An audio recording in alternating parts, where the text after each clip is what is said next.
donc on est arrivé, je le lis parce que c'est toujours des titres un peu compliqués. On a tout dans le titre. Doit-on renoncer à ses certitudes et admettre d'autres vérités?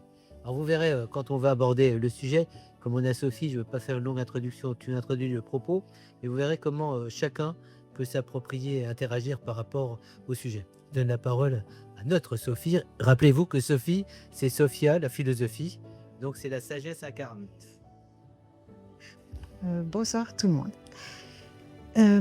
Tout d'abord, je vous remercie pour le choix de ce thème, je pense avec l'ensemble des personnes ici présentes, parce que c'est une question que je trouve particulièrement intéressante et très riche. Alors j'ai essayé là de ramasser mes pensées pour pas être trop longue, en dire juste ce qu'il faut, et je vais vous proposer ma vision par rapport à tout ça. Mais avant d'entrer dans le cœur du sujet, j'aimerais, comme à mon habitude, m'arrêter sur les termes et sur le découpage de notre problématique. Doit-on renoncer à ses certitudes et admettre d'autres vérités? Notre sujet aurait pu être écrit en ces termes. Lorsque la vérité s'impose à nous, est-ce que cela implique pour nous d'abandonner nos certitudes? Mais la formulation choisie ce soir est bien plus intéressante, car elle pose le sujet et sa volonté au cœur de la problématique. Renoncer, c'est abandonner volontairement une idée, quelqu'un ou quelque chose. Et admettre, c'est accepter volontairement de recevoir une idée ou une situation, quand bien même celle-ci serait imposée par des facteurs externes. Ainsi, mon angle de réflexion pour ce soir, ce n'est pas de traiter le sujet sous la forme comparative pour déterminer la valeur de nos croyances face aux réalités de la vie. Amorcer la réflexion sous cet angle nous mènerait, me semble-t-il, à un échange trop moralisant et finalement un peu creux. Il me semble en revanche plus intéressant d'en débattre suivant 3 axes. En premier lieu, la remise en cause de nos certitudes nous permettrait-elle d'accéder à la vérité? En second lieu, notre capacité à admettre la vérité est-elle le meilleur moyen pour accéder à une vie authentique, sereine, voire heureuse? Enfin, je terminerai sur cette interrogation. À l'échelle de l'individu, la sagesse ne consisterait-elle pas à agir et à penser selon un juste milieu entre ses croyances et sa pleine conscience des vérités imposées par la vie? Alors, sur le premier point, qui pose la remise en cause de nos certitudes comme moyen d'accès à la vérité, nous pouvons déjà remarquer que cette approche, elle ne nous concerne pas que nous. Elle concerne l'homme au sens large. Et cette problématique, en fait, elle peut être largement étendue en dehors de notre cercle. Nous retrouvons d'ailleurs ce principe dans de nombreux courants philosophiques, des plus anciens aux plus contemporains. Socrate fut l'un des premiers à faire de l'art du questionnement une véritable méthode d'accouchement des âmes. Connais-toi toi-même, disait-il. Autrement dit, la connaissance ne peut être fondée sur la croyance et nécessite une remise en question perpétuelle de ce que nous considérons comme certain. Quant à Platon, son disciple, il fut le premier à scénariser l'ignorance humaine. Pour éclairer mon propos, je vous redonne une petite synthèse de ce qu'il met en scène au travers de l'allégorie de la caverne, dans son ouvrage majeur qu'est La République. Platon nous invite à l'intérieur d'une caverne où sont assis des prisonniers ligotés et faisant face à un mur sur lequel se trouvent des ombres qui s'agitent. L'un des prisonniers prend l'initiative de se libérer. Il parvient à détacher ses chaînes et entreprend l'ascension vers la sortie de la caverne, où l'on distingue de très loin un petit puits de lumière, visible mais difficilement atteignable. Arrivé à la sortie de la caverne, le prisonnier se rend compte de la supercherie et comprend que les ombres projetées sur le mur ne correspondent pas à la réalité, mais qu'elles sont issues de la manipulation d'objets opérée par de très habiles marionnettistes. Il redescend alors dans la caverne pour informer les autres prisonniers de la duperie et leur faire part de la vérité. À travers cette allégorie, ce qu'il faut retenir, c'est que l'accès à la vérité demande un arrachement douloureux et implique un renoncement aux certitudes premières. Plus tardivement, Descartes procède à l'expérience du doute complet de tout, et cela l'amène à démontrer deux vérités fondamentales. Je pense donc je suis, et cela ne pourrait pas être possible si Dieu n'existait pas.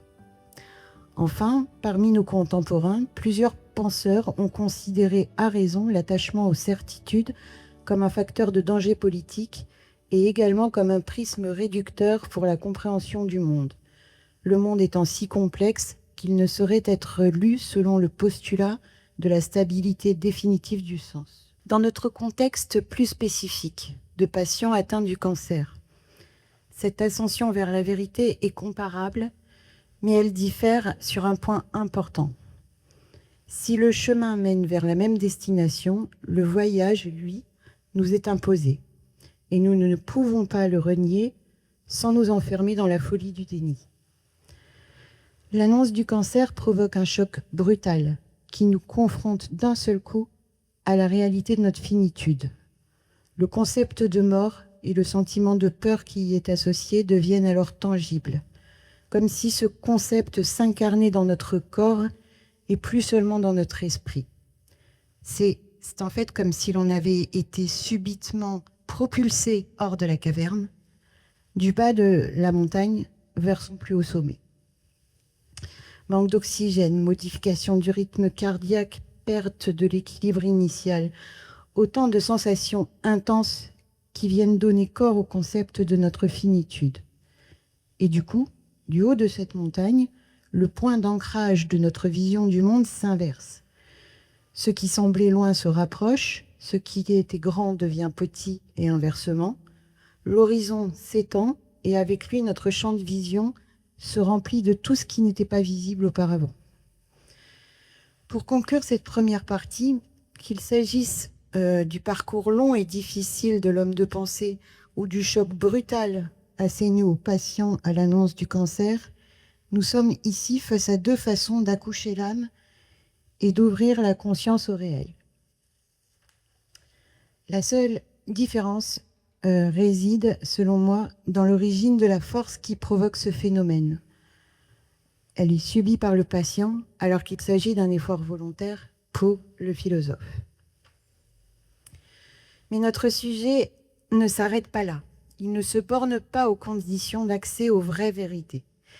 Il nous permet d'aller plus loin en nous demandant que faire de cette vérité une fois qu'elle a été mise à nu. Après tout, si le patient subit, pourquoi le philosophe s'imposerait-il volontairement toutes ces difficultés ? Avons-nous intérêt à accéder à la vérité ? Le patient peut-il tirer un avantage de ce bouleversement imposé par la maladie ? Eh bien moi, je pense que oui. Car voir le monde du plus haut point de la montagne présente deux intérêts fondamentaux. Tout d'abord, admettre la vérité est un principe qui est toujours favorable à l'action positive, à l'anticipation et à la prévention. En effet, comment établir un échange constructif avec son médecin sans admettre de raisonner selon un rapport bénéfice-risque basé sur le réel ? D'autre part, vivre dans l'illusion est finalement trop incertain et ne permet pas d'accéder à ce que je formulerai selon l'expression suivante, le bonheur serein. Qu'il s'agisse d'ataraxie pour les philosophes ou de béatitude pour l'homme pieux, aucun de ces systèmes de pensée ne trouve son fondement sur le maintien dans l'ignorance. Pour conclure mon intervention, je souhaite relever un dernier point que je n'ai pas ici le temps de développer, mais que je tiens à vous livrer en quelques mots et que nous avions d'ailleurs déjà approfondi dans l'un de nos derniers cercles. Devoir renoncer à ces certitudes pour accéder à la vérité, oui, je pense que cela est correct. Devoir admettre la vérité pour diriger ses actions vers le bon et vers le bien, oui, je pense également que cela est correct. En revanche, toujours renoncer à toutes ces croyances pour admettre toutes les vérités, là je serai plus pondérée. Avec cette nuance, je ne veux pas dire que conserver une part d'ignorance soit souhaitable. Je veux plutôt préciser et insister sur le fait que la joie est aussi indispensable que la vérité et que le bonheur. Or, dans notre quête de vérité qui implique de déconstruire toutes nos illusions,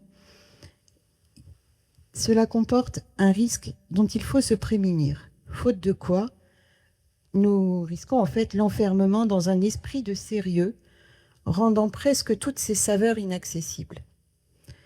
Et en fait, de mon point de vue, être philosophe, être patiente, atteinte du cancer, c'est éclairant, mais ça ne doit pas empêcher de cultiver la joie. Dans la recette, on avait déjà abordé le sujet, comporte une grande louche d'étonnement, un brin de naïveté bien fraîche et une pincée d'audace. 10 minutes après l'ouverture de notre cercle, on sait que ça va être un grand cercle. Et un immense merci à Sophie. En fin de compte, ce qu'on n'a pas précisé finalement, c'est que pour une fois, la question a été mal formulée. Parce que, et on verra de quelle manière, on va avant juste donner la parole à Christina, on va juste voir un peu les réactions des uns et des autres par rapport à ton intervention. Parce qu'il y a marqué, doit-on renoncer à ses certitudes et admettre d'autres vérités?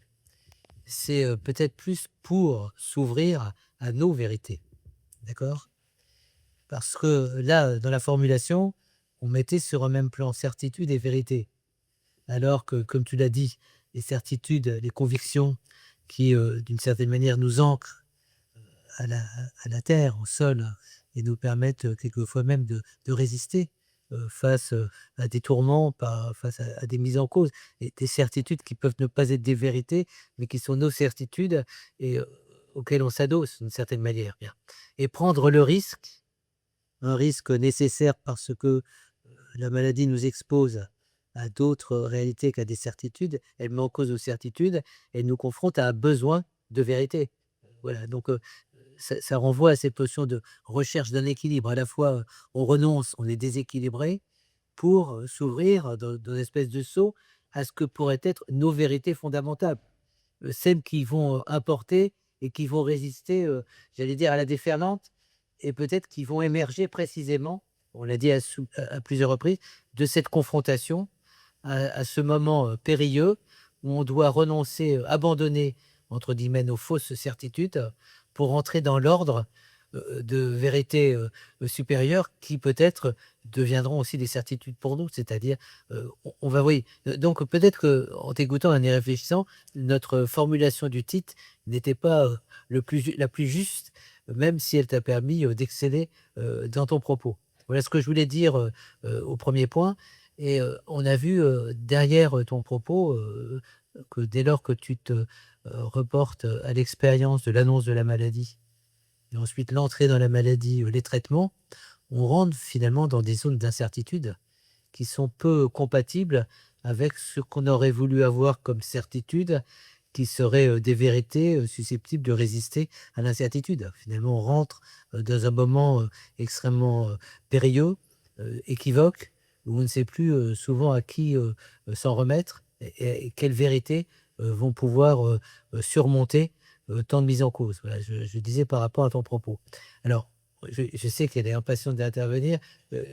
Voilà. Mais d'abord, avant que tu interviennes, puisque c'est notre cercle, est-ce qui ouvre la discussion? En réaction par rapport à ce que Sophie a brillamment introduit, ne faites pas les timides, est-ce qui ouvre la discussion? T'es tenté, je le sens. Alors, le sujet, je viens de l'apprendre parce que je ne l'avais pas lu dans le message, est super intéressant et l'intervention aussi. C'est une belle proposition de se donner accès à un parcours qui peut aboutir à mieux de ce qu'on pensait, dans le cas où c'est le cas. Mais cette histoire de certitude, il est vrai que dans l'annonce de la maladie, les certitudes sont une image de soi, sachant qu'on se crée pour exister, on croit qu'on lit son corps, son look, je ne sais pas quoi. Mais puis après, tout ça, ça se prend un coup. Ça se brise comme une glace, comme le miroir qui tombe. Donc les certitudes, j'entends bien que le chemin possible est celui de la contingence et la contingence ne peut avoir, donné lieu à une possibilité que si on lui donne, cette, comment dire? Si on accepte, comme tu disais, je trouve ça super de se donner accès à un peu de joie. Et peut-être quelques-uns vont dire: «Mais quelle joie, tu ne vois pas ce qui m'arrive, mais arrête de dire des bêtises». Mais bien, en fin de compte, c'est intéressant de s'aider à cela parce que ça peut aboutir à quelque chose de bien. Contingence, c'est quelque chose qui peut avoir, qui peut surgir du terrain de l'impossible. Donc là où on croit que tout est impossible, bah, il peut y avoir quelque chose qui vient, je sais pas, c'est ce qui me ça me plaît comme sujet, comme proposition. Je trouve que c'est une proposition, Et c'est pas incompatible avec le fait d'être lucide. Heu, En fait, quand je parlais d'admettre la réalité, c'est admettre la nouvelle, le fait de cette, maladie qui nous tombe dessus, qui va induire de l'incontingence, mais qui finalement, d'un autre côté, va nous permettre, va nous obliger à voir les choses de plus haut et à hiérarchiser effectivement, ce qui est vraiment important, à faire le tri, dans tout ce qui peut se passer dans notre vie, à prendre conscience de choses dont on était ignorant avant et ça, je pense que comme un philosophe qui accède à la sagesse, eh ben, même si le parcours, il est pas provoqué par la même cause, à la fin, on gagne une certaine sagesse, mais elle n'est pas pour autant incompatible et ça, je pense que spécifiquement dans le cas d'un malade, la joie est l'autre condition du maintien en vie, au sens noble du terme de vie. Oui, mais dans ce que tu disais aussi, et puis je pense que c'est complémentaire de ton intervention, la certitude, c'est ce qui nous semblait acquis, une fois pour toutes. On n'avait pas besoin de revenir là-dessus, d'accord? Et la maladie fait intrusion dans quelque chose qu'on savait qui existait, on se reposait dessus, mais sans avoir à y penser, alors qu'on est contraint par la confrontation et la maladie, de trouver de la pensée, et de penser à ce à quoi on n'avait pas envie de penser, de remettre à plat ce qu'on aurait peut-être voulu ne pas remettre à plat. Bref, de s'investir et d'ailleurs, on pourrait faire une distinction, dans ce que tu dis entre certitude et conviction, d'une certaine manière. Parce que peut-être que c'est 2 niveaux, différents et probablement par rapport au sujet du déséquilibre, c'est, un tiers, enfin je veux dire, un élément, tiers qu'on n'a pas souhaité, qu'on n'a pas anticipé parfois, vient faire éruption dans une espèce de passivité ou en tous les cas, d'équilibre, de bien-être, je dirais, même si c'est très relatif, peut-être même de joie et va créer une inquiétude qui, va, d'une certaine manière démettre, une espèce de cohérence qui était, notre système d'idée de représentation et une cohérence, on avait une cohérence de vie.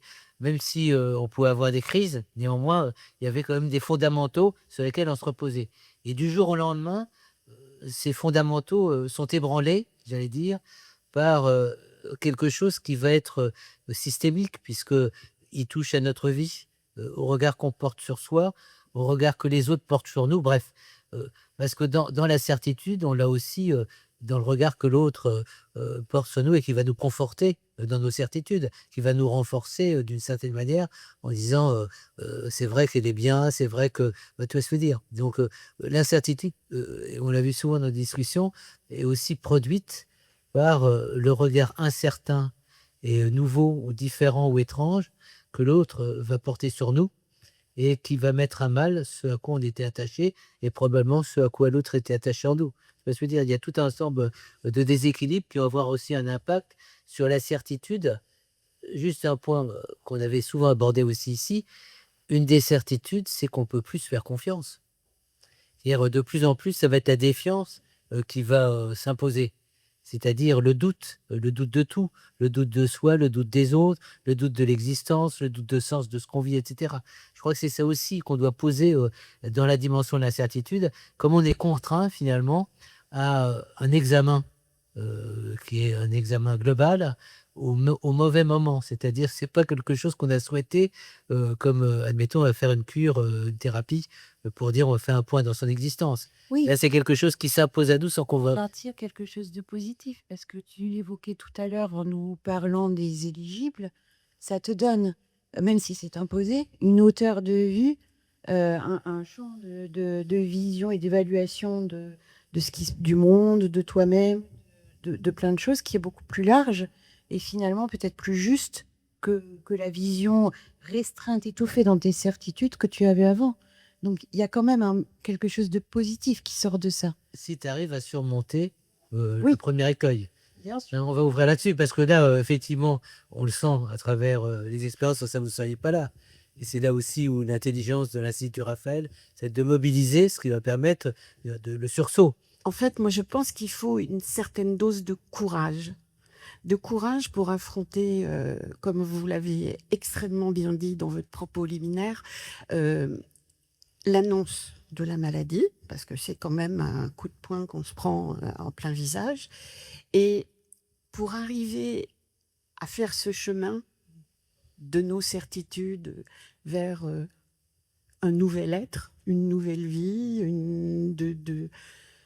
peut-être de nouvelles certitudes aussi, je crois qu'il faut s'armer de courage. Et là, il me semble que tout le monde, enfin, qu'on n'est pas tous égaux.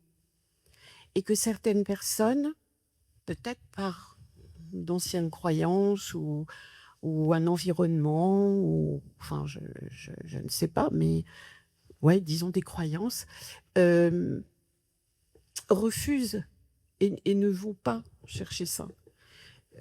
Moi, je pense à ça parce que j'ai connu quelques personnes ici à Raphaël qui m'ont dit oh non, non, non, Raphaël, ça m'apporte rien, finalement, je vais arrêter. Alors que moi, c'est mais l'opposé, l'opposé. Et je me suis beaucoup questionnée parce que j'ai essayé de les motiver en leur disant mais non, essaye peut-être tel atelier ou tel autre, ça te conviendra peut-être davantage pour essayer de te retrouver finalement.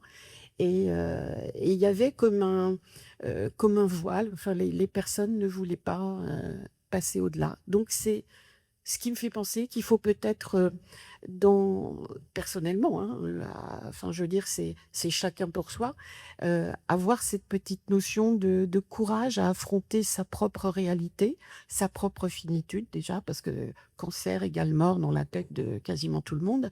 Donc, ça, c'est le premier truc. Et puis, se dire, bah, peut-être des choses que je ferai plus de la même façon ou que je ferai plus du tout. Euh, et, et voir ce qu'il y a après comme étant beau, comme étant joyeux.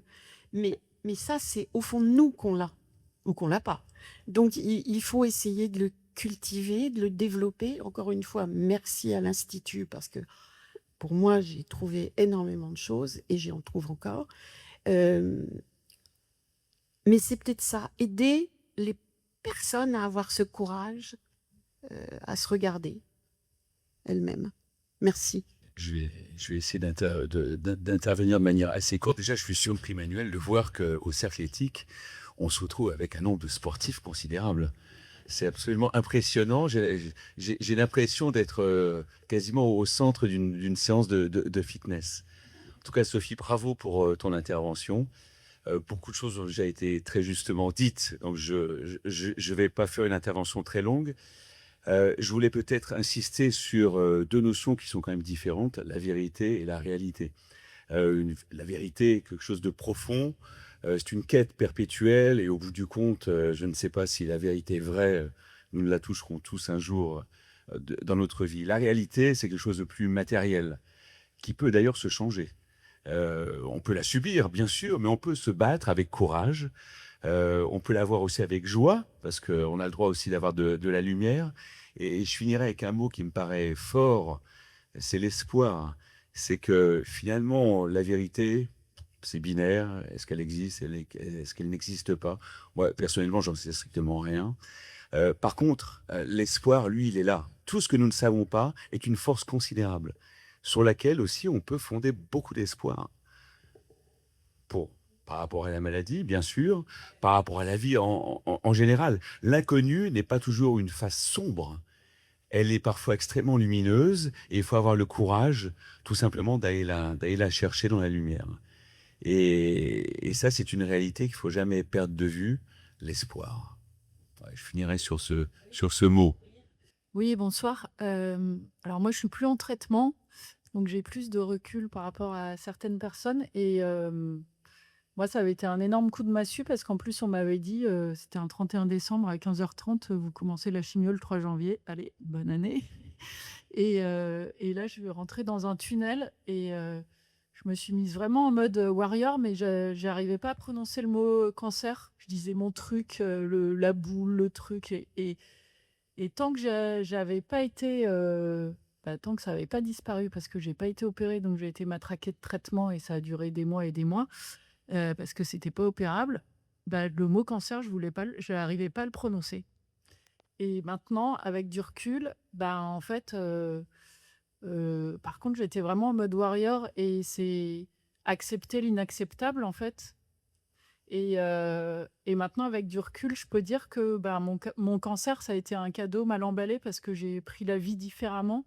Je sais qu'on ne peut pas redevenir comme avant, on ne peut jamais revenir en arrière, mais par contre, on peut avancer autrement. Et maintenant, je dis que ça a été un cadeau mal emballé. Alors, il y a pas mal de personnes que ça choque, mais en l'occurrence, je suis devenue une personne que je serais jamais devenue si j'avais pas eu ce parcours, quoi. Voilà. Alors, au sens large, je dirais oui, il faut aussi de l'audace.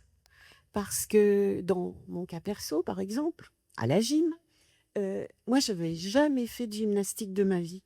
J'ai 70 ans, jamais.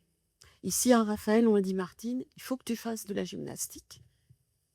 Je fais de la pas, je fais du yoga, je vais faire le truc de plongée et je fais du rugby. Donc là, il faut de l'audace.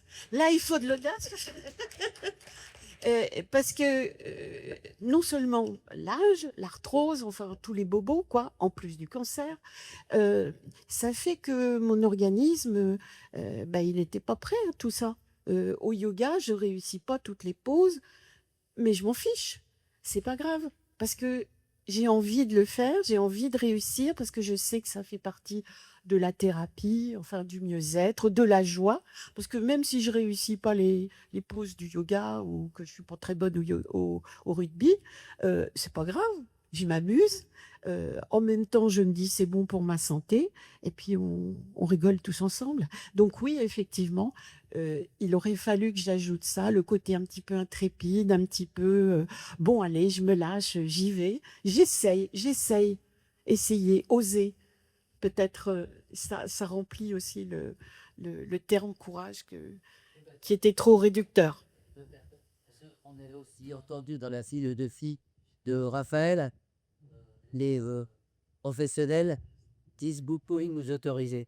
Bon. C'est pour ça que j'en prie que Père, c'est pas des bons courage. Vous pouvez nous permettre, et même vous pourrez peut-être réussir. Faire de la danse, du sport, en fait, tout un ensemble de speed, de représentation, de certitude qu'on avait. Je fais du rugby, j'avais fait. Ça, c'est que voilà. Non, mais c'est peut-être un élément aussi à mettre en place de notre attention à la fois sur nos renoncements et des vérités qui s'imposent à nous, qui n'auraient peut-être pas été crédibles, accessibles, s'il n'y avait pas eu cette espèce de rupture et de basculement. Le cadeau mal emballé, je dois retrouver. Que c'est Oui, bonsoir. Écoutez, il y a déjà beaucoup de choses qui ont été dites et je suis très en phase avec tout ce qui a été dit. Pour moi, l'annonce, forcément, ça fait éclater toutes les certitudes, hein. Ça, c'est clair. Mais par contre, je pense qu'il y a plusieurs temps dans la maladie. C'est-à-dire qu'on fait éclater toutes les certitudes au départ, parce qu'effectivement, on se rend compte qu'on est mortel, déjà. C'est probablement la plus grosse claque qu'on se prend. Et puis aussi, et je pense que c'est hyper important, c'est de se dire que il faut faire confiance. Et Et ça, c'est pas forcément toujours évident, surtout quand on est plutôt une personnalité qui aime tout contrôler, qui aime voilà, que tout soit bien planifié, bien en ordre, etc. Et je pense qu'effectivement, ça, c'est un vrai déclic qu'il faut faire. Alors, pour trouver la vérité, je sais pas, je suis un peu comme Philippe, je ne suis pas sûre qu'il y a une seule vérité. Mais en tous les cas, moi, tout ça pour dire que voilà, il y a des choses qui ont éclaté en moi, enfin, l'annonce a forcément tout chamboulé.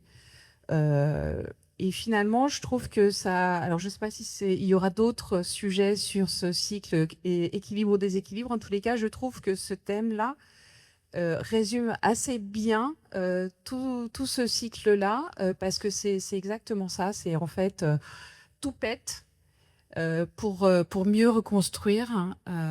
Et voilà. C'est tout ce que je- Le thème est sorti de la tête. Tête Ali, je peux applaudir.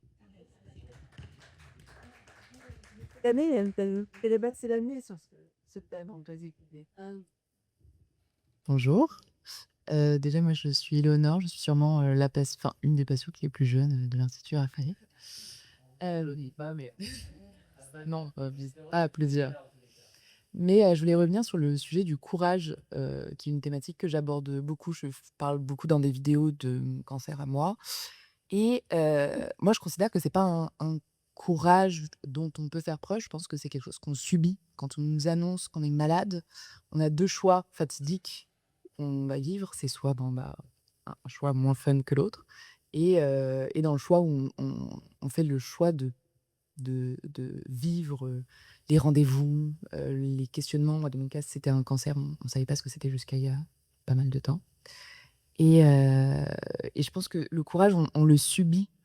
C'est pas un choix, c'est pas quelque chose qu'on se dit: «Bon, je vais juste, vivre ça comme ça et puis on verra à la fin». Enfin, je sais que moi, j'ai pas choisi d'être courageuse, c'est imposé. Donc voilà. Oui, mais comme nous tous ici. Enfin, je pense qu'on est tous courageux parce que si on n'était pas courageux, on serait pas là pour faire le traitement, pour avoir les rendez-vous et faire face au cancer. Je voulais juste vous dire, Éléonore, que ce que vous avez dit, ça a été dit il y a quelque temps par une grande philosophe qui s'appelle Françoise Claes-Drapeau, qui riait beaucoup, qui aimait beaucoup rire, et qui me disait la chose la plus drôle qu'on ne cesse de me dire, c'est oh là là, qu'est-ce que tu as comme courage. Et là, comme c'était une personne très expressive, elle mettait ses poings sur les hanches, elle me disait, oh, ils sont quand même drôles, comme si j'avais le choix. En défiant, en mettant un petit peu en recul, en disant c'est pas toi qui auras le dernier mot. Ma femme, il y avait des situations où elle ne voulait pas ou que elle ne voulait pas le dire, c'est parce qu'elle craignait, je veux pas dire discrimination, mais une sorte de jugement par rapport au cancer. Et déjà, prononcer le mot cancer, c'est pas. Mais pour quelqu'un qui n'a pas, ça fait peur, hein, enfin. Et je peux comprendre la personne qui ne voulait pas venir au centre Raphaël. Bien sûr, ça vous met devant, c'est des gens que c'est professionnels qui travaillent là-dedans et ça vous met au fait accompli que les certitudes, il n'y a plus. Et juste ça, l'histoire de quand le collectif, c'est la question que je me pose, ne veut pas lâcher les certitudes parce qu'il se sent lui-même mis en question. Et ces certitudes éclatent parce qu'un autre est dans une situation de maladie et se présente avec sans cheveux ou je ne sais pas. Et donc voilà, c'était la question. Juste à chaque fois que j'entendais ma femme ou je la voyais dans une situation pareille, je me suis dit, mais pourquoi? Pour venir plusieurs fois au cercle éthique, on voit aussi, pour rejoindre Sophie, que beaucoup de personnes qui traversent ou qui ont traversé le cancer en ressortent plus forts. Et comme Madame a dit, c'est génial, c'est le cadeau mal emballé, c'est exactement le sentiment que j'ai pour moi. Parce que je n'aurais pas cherché, hein, bien sûr, non, personne n'a envie. Mais à partir de là, disons qu'on ne remet pas des certitudes, enfin, on ne se pose pas intellectuellement tout ça.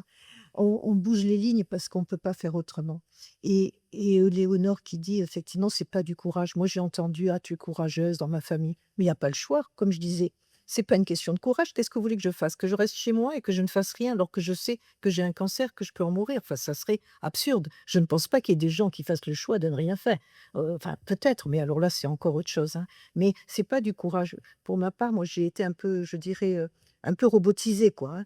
J'apprends, ben, je fais ce qu'il y a à faire. Il y a tel examen, il y a tel jour, pam, pam, pam, pam, pam, pam. Et en bon petit soldat, j'ai avancé, j'ai avancé, j'ai avancé. Alors ensuite, bon, ben, la radiothérapie, allez hop, on y va. Qu'est-ce que c'est ce truc-là? Et puis tous les jours, on y va. Moi, je l'ai pas bien vécu. Je trouve c'est très humiliant de s'exposer tous les jours, les bras derrière soi, puisque c'était le sein, et se rhabiller. Je trouve ça horrible. Mais c'est pas douloureux. Enfin, ça, c'est encore autre chose, hein. C'est la douleur et arrive après. Mais alors dans la tête, oui, comme tu dis, c'est pas du tout agréable. Bon, et une fois sortie de là, c'est vrai que pour ma part, j'ai remis certaines choses à d'autres places. Alors, c'est pas des certitudes. Je crois que bah, j'avais la chance d'être un peu comme un petit oiseau sur des branches, moi. J'avançais dans la vie. Je me pose pas trop de questions. Je vis, quoi. Et là, c'est l'obligation peut-être de se poser des questions ou de voir des gens autour de soi avec un autre regard. On les voit différents.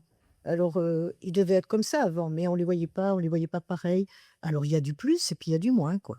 Bon, ça, c'est une chose. Et puis après, on peut se poser des questions sur soi-même aussi. Justement, cette façon de traverser la vie bah, facilement, quoi, agréablement, tout d'un coup, c'est bousculé. Et c'est là que peut-être qu'il faut du courage pour bousculer sa vie. C'est peut-être là que commence pour moi le courage. C'est de faire face aux autres et de ne plus être tout à fait la même. Parce que la maladie, ben, il faut avancer, quoi. Voilà, c'est tout. En tous les cas, merci pour ce cercle. C'est toujours très enrichissant. Et les expériences qu'on a vécues jusqu'alors, on en a entendu, hein, des personnes raconter la vie qu'elles avaient maintenant, des personnes qui se mettent à écrire alors qu'elles n'écrivaient pas, qui ont changé de lieu, qui ont changé de métier. C'est incroyable, quoi. Et c'est le cadeau mal emballé, je trouve génial, hein. Docteur Bijouthérapie va vous rappeler que quand on chemine à travers le cancer, on n'est pas seul et qu'il y a une alliance thérapeutique, c'est-à-dire qu'il y a un patient, il y a un médecin. Et donc, j'aurais voulu vous replacer la certitude peut-être là où on ne la trouvera pas, c'est-à-dire que la rencontre médecin-malade, elle peut ébranler la certitude du médecin et non pas celle du patient. C'est-à-dire quand on discute thérapeutique et cheminement dans le soin, le désaccord peut bouleverser le médecin et ôter certaines certitudes qu'il peut avoir. En pratique, en ma qualité de médecin anesthésiste, quand je refuse la pose d'un porte-à-4 pour bénéficier de la chimiothérapie, le médecin thérapeute n'avait jamais vu ça. Donc, j'étais assez fière de moi dans la mesure où j'ai pu apprendre à un confrère qu'un on va dire une thérapeutique proposée peut être refusée. Avantage, inconvénient, le médecin m'avouant qu'il n'avait jamais vu ça. Tout le monde accepte le porte-à-4 pour bénéficier de la chimiothérapie.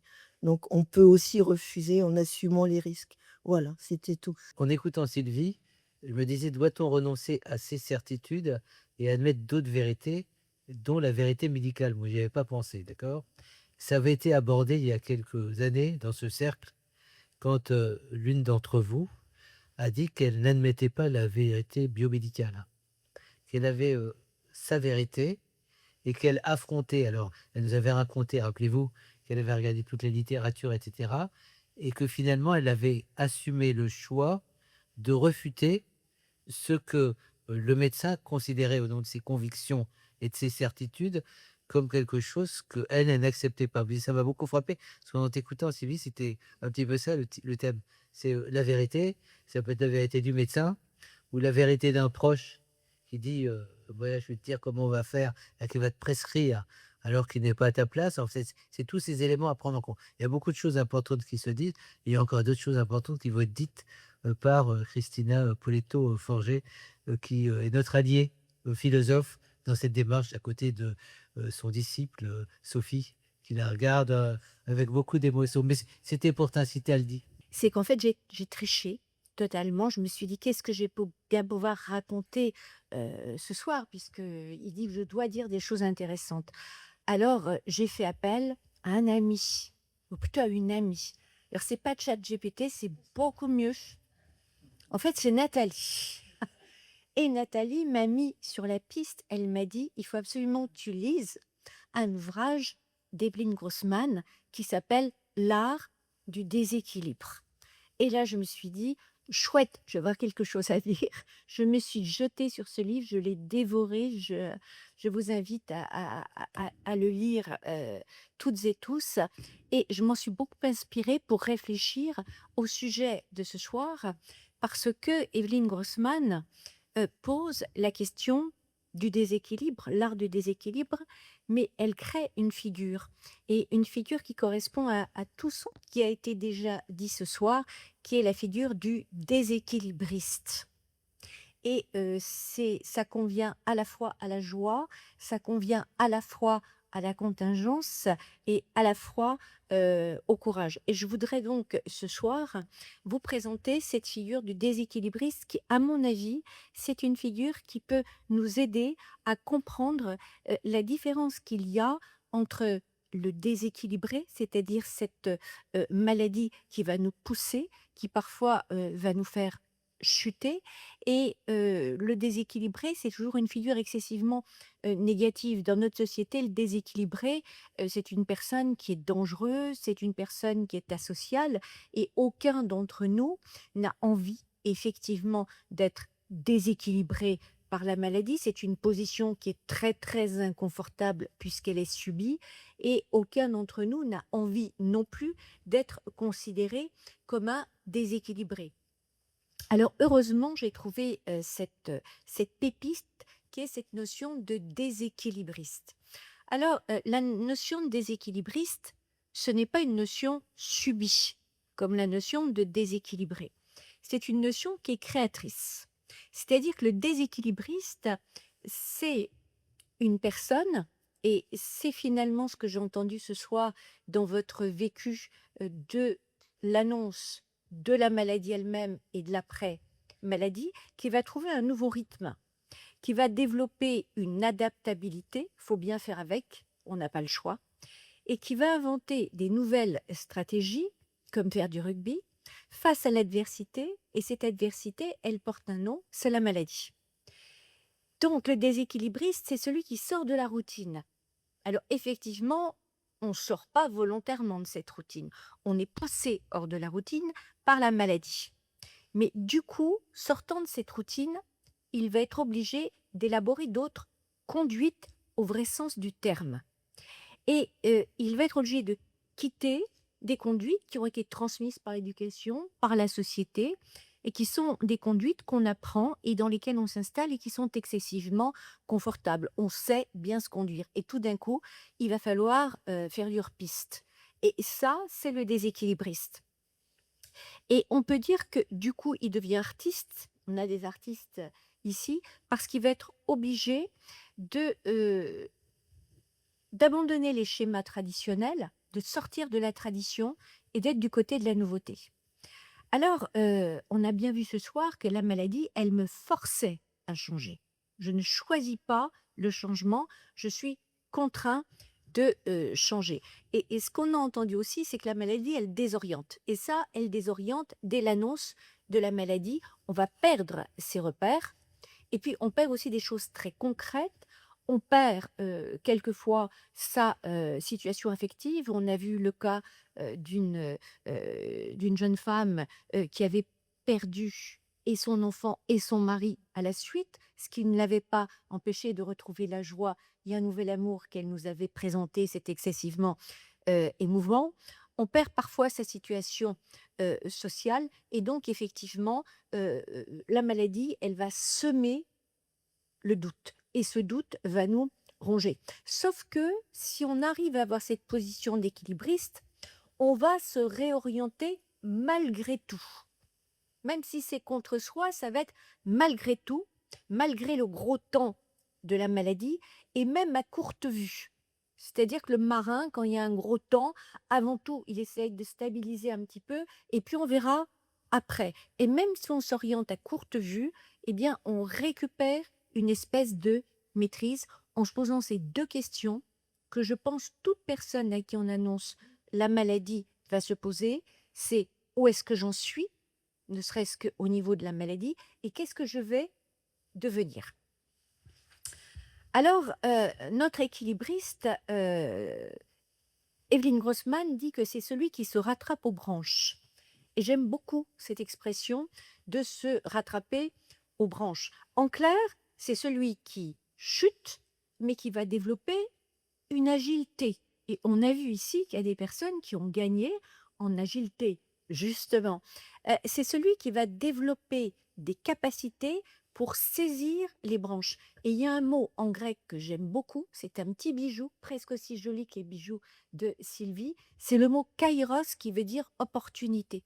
Le kairos, il est soit bon, soit mauvais, c'est quelque chose qui passe très vite et il faut très très vite le juger et puis pas hésiter à avoir une espèce de courage, mais aussi d'audace et puis parfois c'est même de la témérité, eh bien on va le saisir. Ça peut être un nouveau protocole, ça peut être faire confiance à quelqu'un, un nouveau médecin qu'on rencontre. En tout cas, on va essayer de se saisir très rapidement de quelque chose et d'exister dans ce déséquilibre.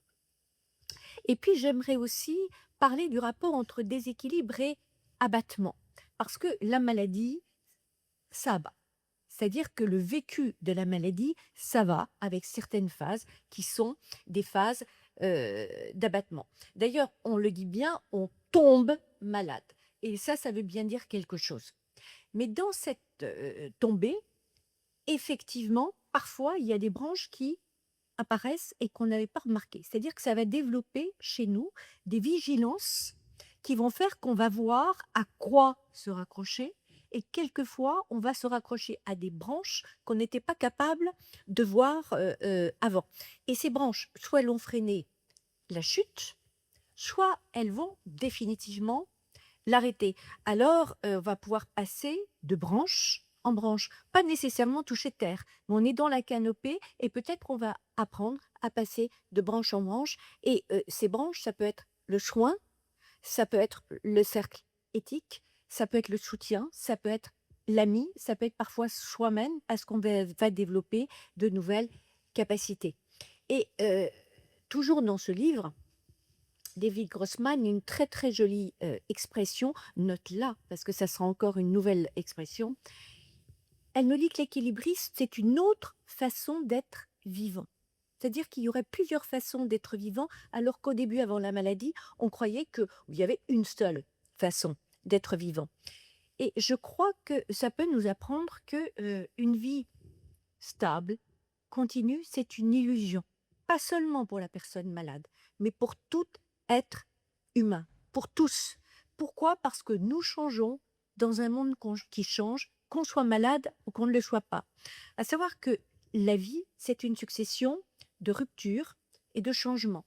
De changements physiques, on le voit du petit enfant jusqu'au vieillard, de changements amoureux, on rompt et comme la dernière fois on l'a vu, eh bien on rencontre à nouveau un nouvel amour alors qu'on ne l'espérait plus. Ce sont aussi des changements professionnels, des changements de situation, ce sont des deuils, mais ce sont aussi des naissances, des rencontres et des éloignements. Et pourtant, si nous sommes encore là, c'est que nous nous sommes toujours rattrapés aux branches.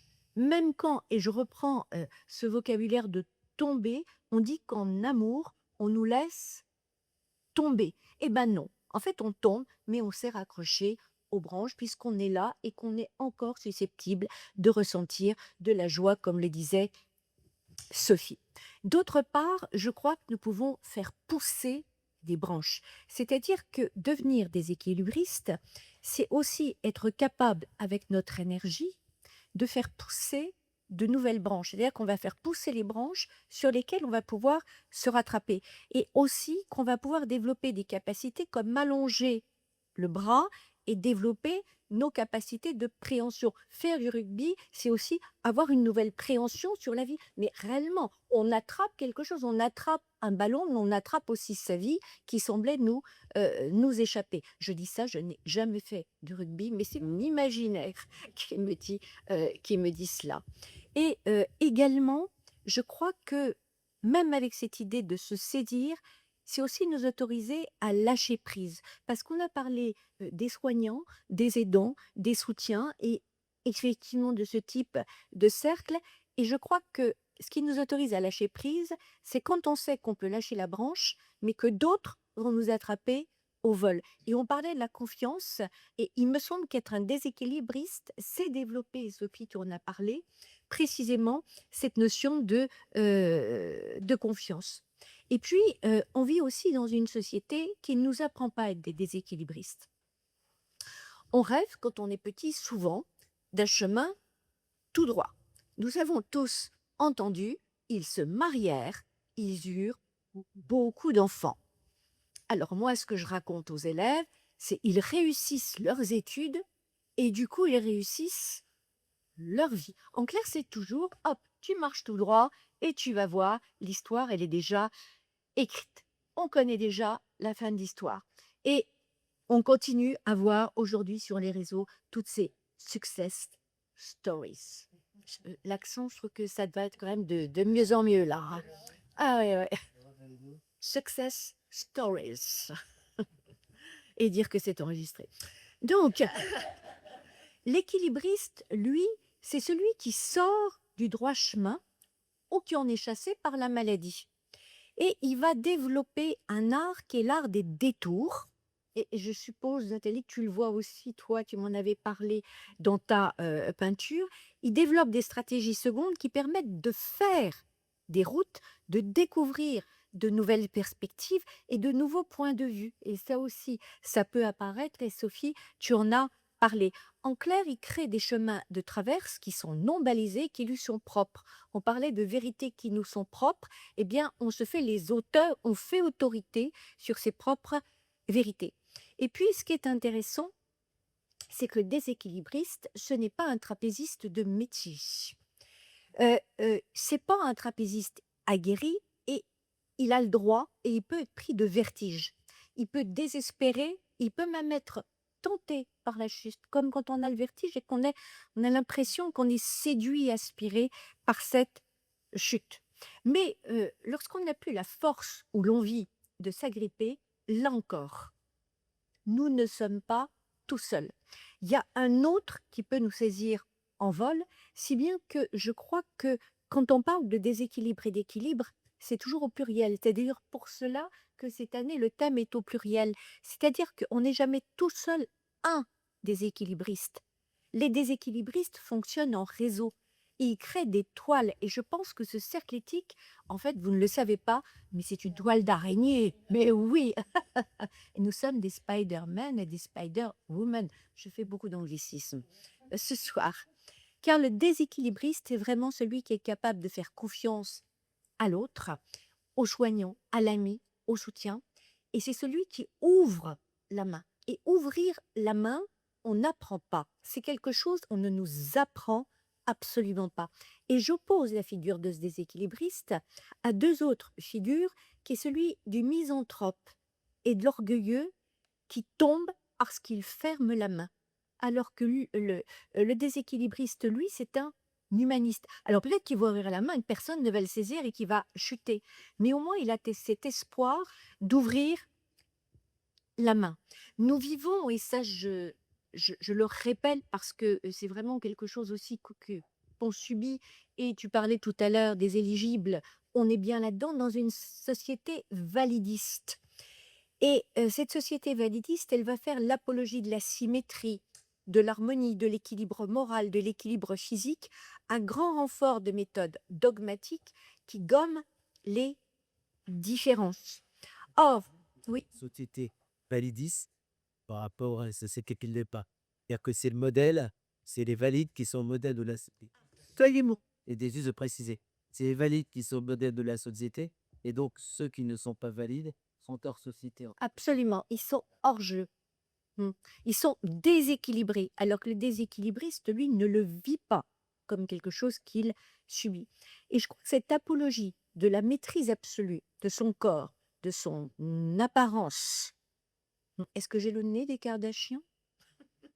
Ceux qui ne savent pas qui sont les Kardashians, alors franchement, je ne sais pas ce que vous regardez sur les réseaux sociaux. Information, vous allez un peu des bichothérapie, ils avaient spécial, puisque au jour le jour, le carnet de notre mandat. En clair, dans cette société validiste, et Sophie l'a très bien dit, il n'y a pas de place pour l'imprévisible. Et la maladie va briser ce normatif. L'équilibriste apprend quelque chose, c'est que tout ne peut pas dépendre de lui. Et ça, c'est une vérité formidable. Il découvre sa fragilité, c'est-à-dire qu'il découvre l'essence même de l'humanité. Être humain, c'est être fragile. Sauf que ça, c'est totalement caché par une société du paraître. Et notre société validiste, elle ne nous laisse plus le temps de reprendre notre souffle. Le déséquilibriste, il connaît l'essoufflement. Et la branche, ça va être son répit. Il a besoin de répit. Il a vraiment un autre rythme et de rythme. Et ça va lui permettre de reprendre énergie et de reprendre souffle. En clair, ce n'est pas le super-héros invincible. Il connaît la fatigue, il connaît la tension réclamée pour attraper les branches et pour ne pas tomber de la planche étroite. Il est dans une vie de mouvement. Il n'est plus dans une vie linéaire.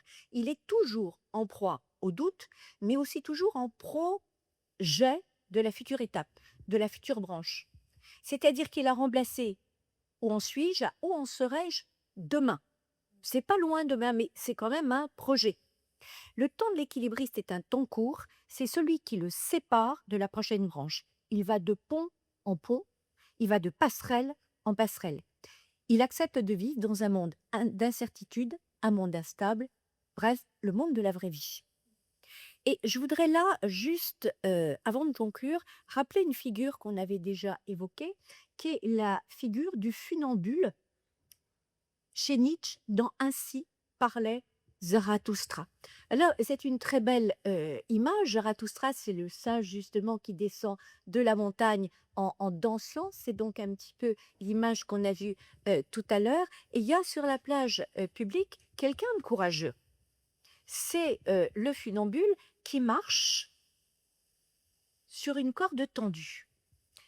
Et il y a un diable qui surgit, qui le terrorise, qui saute par-dessus lui et qui le déséquilibre. Il devient le déséquilibré, il chute et il se tue.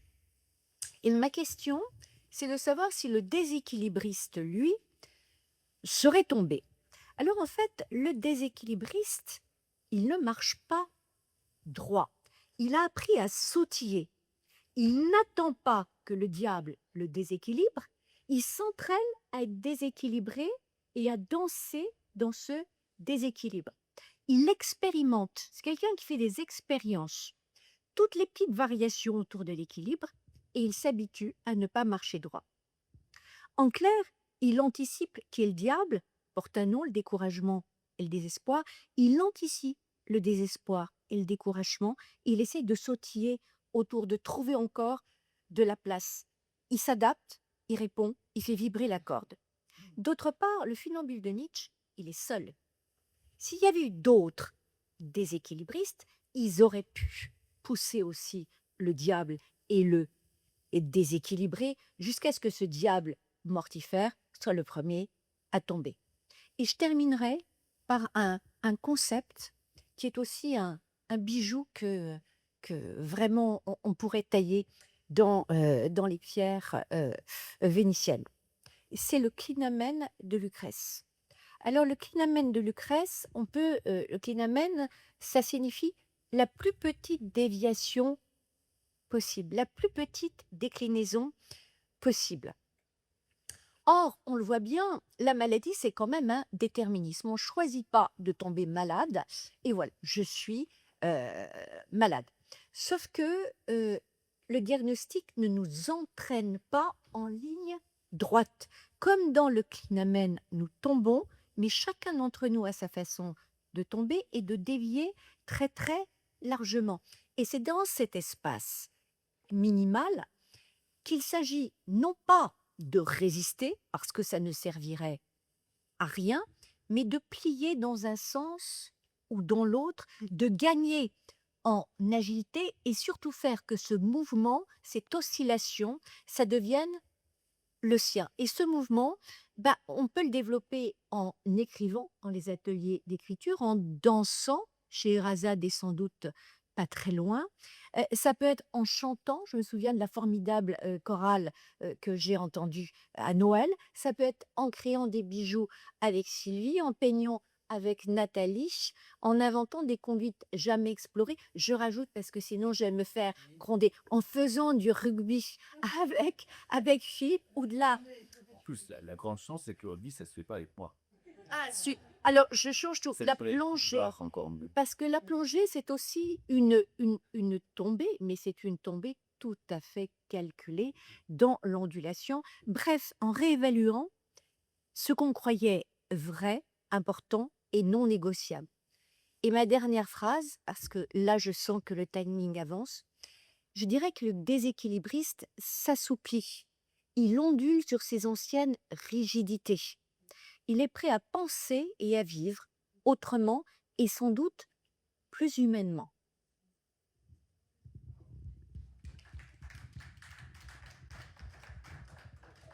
Et celui d'avant, à Nathalie qui m'a poussé à dire celui quoi.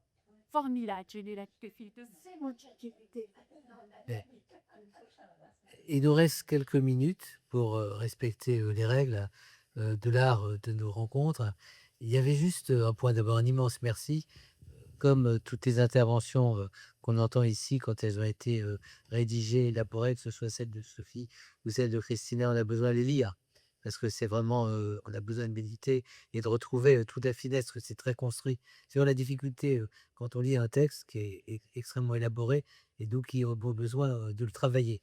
Donc on espère pouvoir accéder à ces textes, on y compte bien. Mais il y avait un élément, je ne veux pas qu'il vous échappe, dans notre titre, hein, même si je considérais qu'il était un peu discutable et paradoxal, c'est admettre d'autres vérités. C'est dire, est-ce qu'il faut passer par là pour concéder d'autres vérités, admettre. C'est-à-dire que, est-ce qu'on les aurait admises, ces autres vérités? Est-ce qu'on y aurait accédé si on n'était pas passé par là? C'est ça la vraie question. Et est-ce que finalement, dans la dialectique un peu du titre, c'était finalement on passe de certitude à vérité parce qu'il y a eu d'une certaine manière la révélation de ce qui, dans les certitudes, était des vérités. Parce qu'on ne peut pas dire a priori qu'une certitude soit fausse en soi. Voilà. Et donc, il y a peut-être dans chacune de nos certitudes ou chacune de nos convictions, qu'elles soient conjoncturelles ou qu'elles soient plus transcendantes, d'une certaine manière, il y a peut-être une part de vérité, une part de notre vérité à trouver. C'est ce que je veux dire. Et donc, peut-être que ce basculement qu'on a évoqué, on l'a évoqué aussi à plusieurs reprises quand on parlait de Ding Dang Dong, des gens atteints de la maladie. Voilà, la conseillère spéciale en Corée de Clinton, et il parlait de métamorphose. Elle dit comment l'évolution dans la maladie est une métamorphose. Et d'ailleurs, comme c'est la Corée, on parlait tout à l'heure de danse, c'est vraiment quelque chose de très corporel, et c'est une métamorphose avec tous les déséquilibres physiques qui sont liés à la réalité de la maladie. Donc on peut se poser la question, finalement, ces certitudes ont peut-être une part de vérité profonde, de vérité cachée, qui nous sera accessible précisément parce qu'on se dépouillera d'un certain nombre de convictions, de convenances et de certitudes approximatives pour arriver finalement, tout à l'heure tu parlais des perles fines de Murano à la perle essentielle en quelque sorte. Donc, bon. Et deuxième point, à mon avis, cette notion d'admettre. C'est-à-dire, moi je pense que dans le courage qui a été évoqué tout à l'heure, il y a celui d'admettre même ce qui à un moment donné nous dérange, parce qu'il nous révèle peut-être une part inattendue, peut-être valorisante, mais aussi qui peut être surprenante, inquiétante et déséquilibrante d'une certaine façon. Et peut-être que c'est tous ces éléments qu'on a bout à bout, essayer de ramasser le temps que Maud arrive et qu'on salue toujours notre Maud préférée. Elle ne pourra pas faire la conclusion cette fois, sauf qu'elle a toujours quelque chose à dire, donc elle pourra dire quelque chose. Maud, tu as envie de dire un petit mot par rapport à notre sujet qui était « Doit-on renoncer à ses certitudes et admettre d'autres vérités ?» Et on a vécu un moment extrêmement dense aujourd'hui, comme souvent, mais là particulièrement. Est-ce que tu veux intervenir par rapport, est-ce que tu as une intuition, une fulgurance? Il est très important. Alors, attends, je vais te donner le micro. Maud, il y a une tradition ici, on est vraiment des traditionnalistes. C'est toujours le mot de conclusion de Maud. Je pense que c'est ce qui est c'est très important d'être capable de faire ça Même pour moi, c'est ce qui permet d'avoir un genre de jeunesse éternelle, de pas être dans des certitudes. Et la vie n'est pas faite de certitudes. Et je pense que c'est réconfortant de se dire il y a d'autres vérités à la vérité qu'on se représente.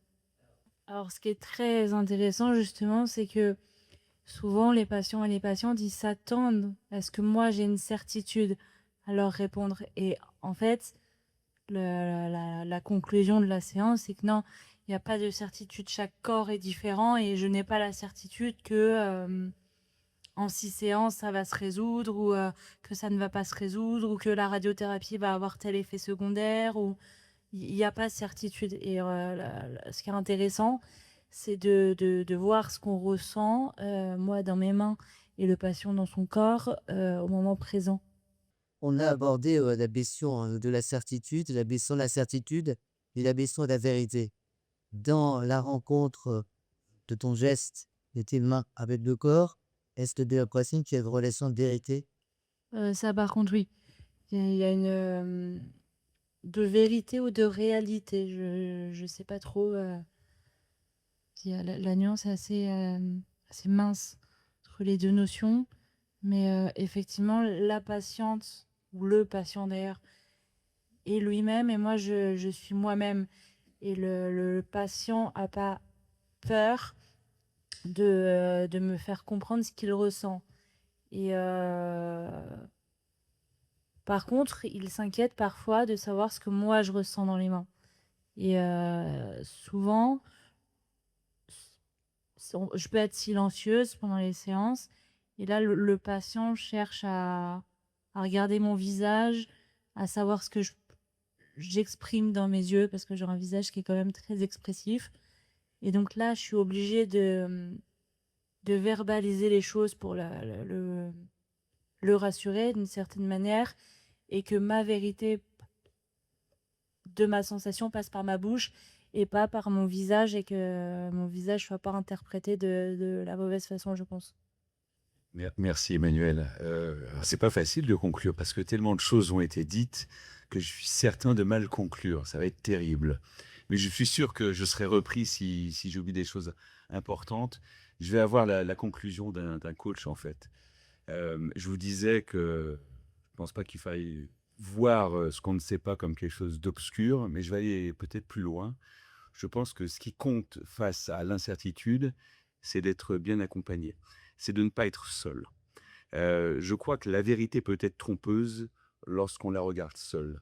À plusieurs, et évidemment avec des personnes compétentes, globalement, on a peut-être plus de chances justement de se laisser une chance de voir l'inconnu briller pour trouver les branches, pour trouver ce dont on a besoin, pour se sortir de l'ornière tout simplement et repartir vers l'avant. Donc, ne pas être seul, être bien accompagné, se sentir épaulé. Et finalement, je pense que je vais vous sortir quelque chose qui est connu, en tout cas en matière sportive, mais qu'il ne faut jamais perdre de vue. On dit que seul, on va plus vite, mais ensemble, on va plus loin. Un immense merci à toutes et à tous. Je pense qu'on peut dire, Nathalie, que c'était un beau cerf, ouais, qui a été de grande qualité. Un immense merci tout particulièrement à Sophie et à Festina pour leurs interventions. Mais chacun, même celles et ceux qui ne sont pas exprimés, se sont exprimés indirectement dans ce cercle